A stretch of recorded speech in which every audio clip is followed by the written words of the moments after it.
Here's something you will really enjoy.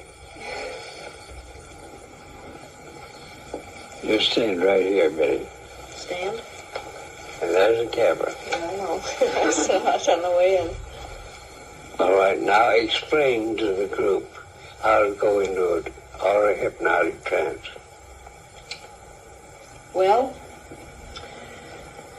Her glasses are very nice to look at. my husband used to use me as a demonstration subject frequently at meetings. And it was originally for induction techniques.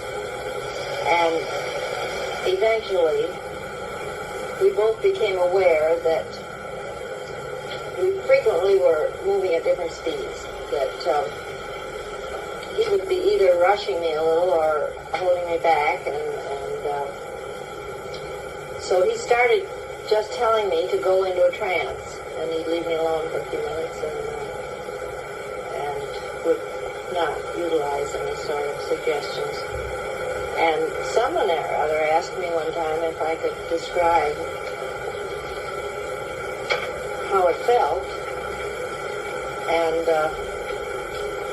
I found I can. It slows things down somewhat, and you keep rousing up a little, but it doesn't interfere all that much. And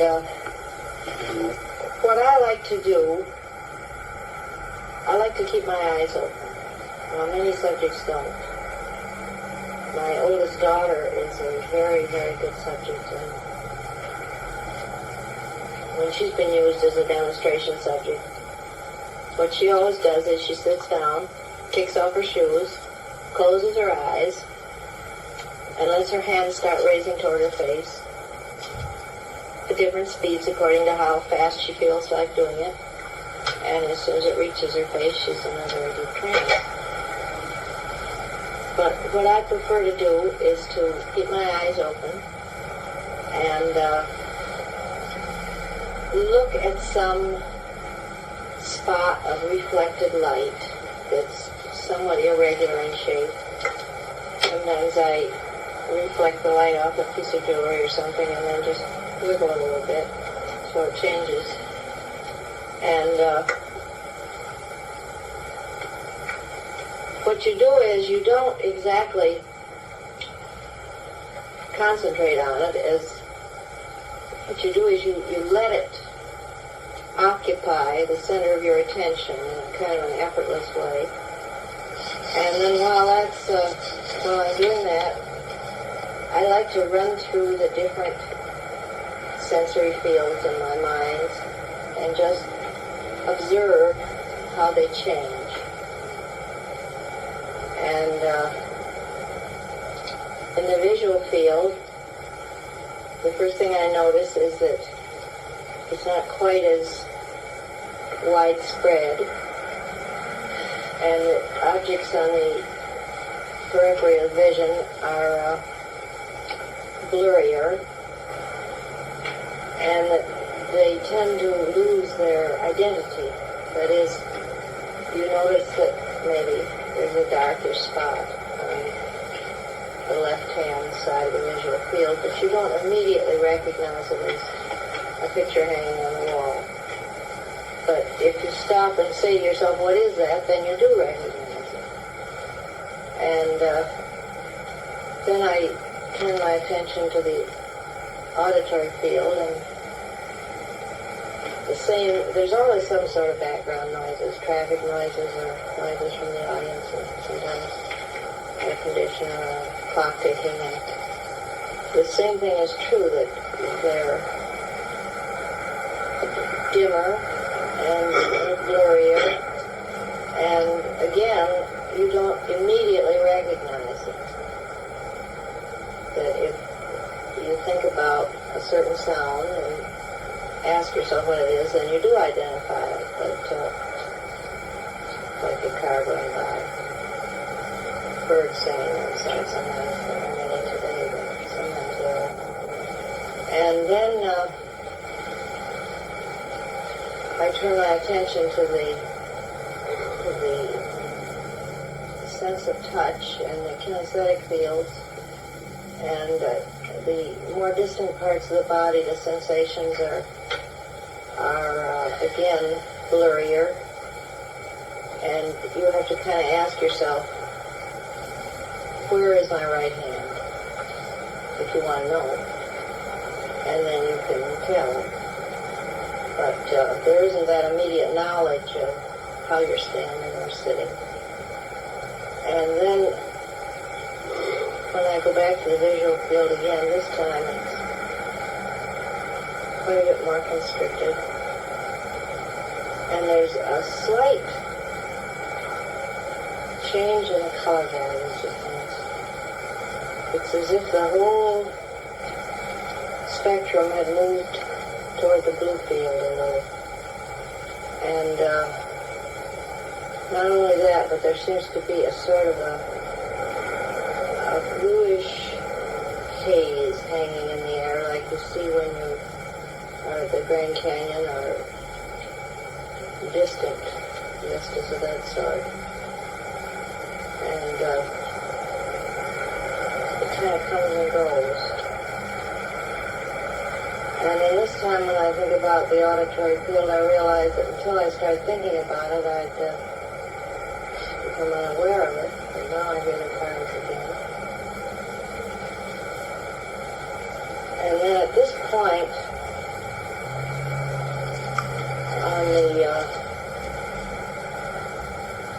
the sensory, the kinesthetic and the touch, fields of touch, I always think of my favorite doll when I was a little girl that jointed and strung together with interior elastic bands, and once in a while the elastic would lose its elasticity and it would have to be restrung. And it was all attached together, but it was kind of hanging limp, semi-detached. And that's somehow the way it feels. And I usually, if he tends to be working or wants to continue lecturing, I usually end up going back to the field of vision, because I've always been very much interested in vision and color vision. And at this point, it's the blue field that blue haze is continuous now. And then there's another rather peculiar phenomenon that people and objects and things seem to have a little backlighting, as if there was a light source in the background somewhere, and there's a sort of a slightly lighted field surrounding things. I feel I said that this is what makes less unscientifically minded people think is an aura. That they go into a trance and they get that backlighting, and they think it's around the person rather than change in their own eyes. And they look at a person, but it doesn't occur to them to look at a filing cabinet or something and see that it has the same thing. It's something you can kind of play with. You can stare at it for a while and then stare at a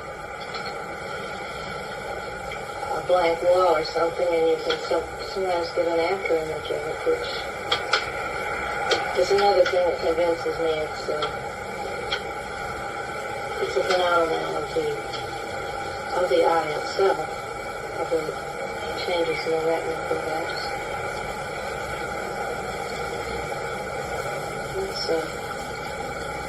Anything else, Mel?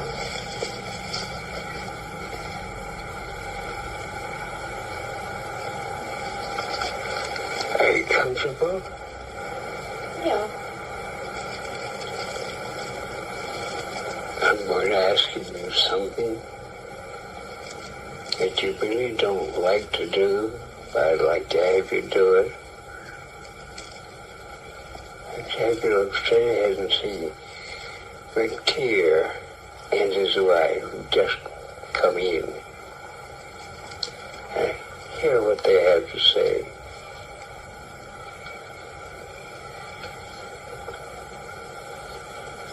And respond to them.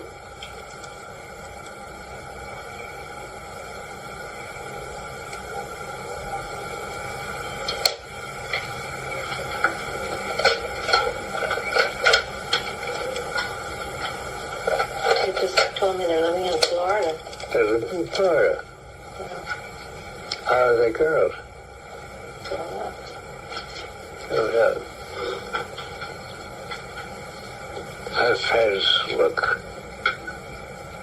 Oh, there she was. Who isn't? Who wouldn't? That's right. She looks young of her age. All right. Now you can begin describing how to wake up. Well, it's usually I do it a little faster. Because I could wake up immediately, wide awake, but it's kind of annoying to do it that way. I like to do it more slowly and to reverse the process in a way, but faster, by thinking of the different sensory fields and noticing how they change again, and the bluish haze, instead of being constant now, is fluctuating. I think it's a circulatory thing, because it seems to be come and go at just about the same rate as the heartbeat would. Or maybe it's a tension phenomenon. Anyway. And the visual field is wider spread. And that's the first car I've heard go by for a while. But now I hear the cars going by. And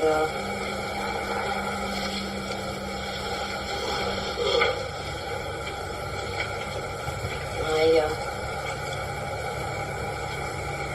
sensations from my arms and legs are kind of reviving. And then this time, the visual field is practically normal.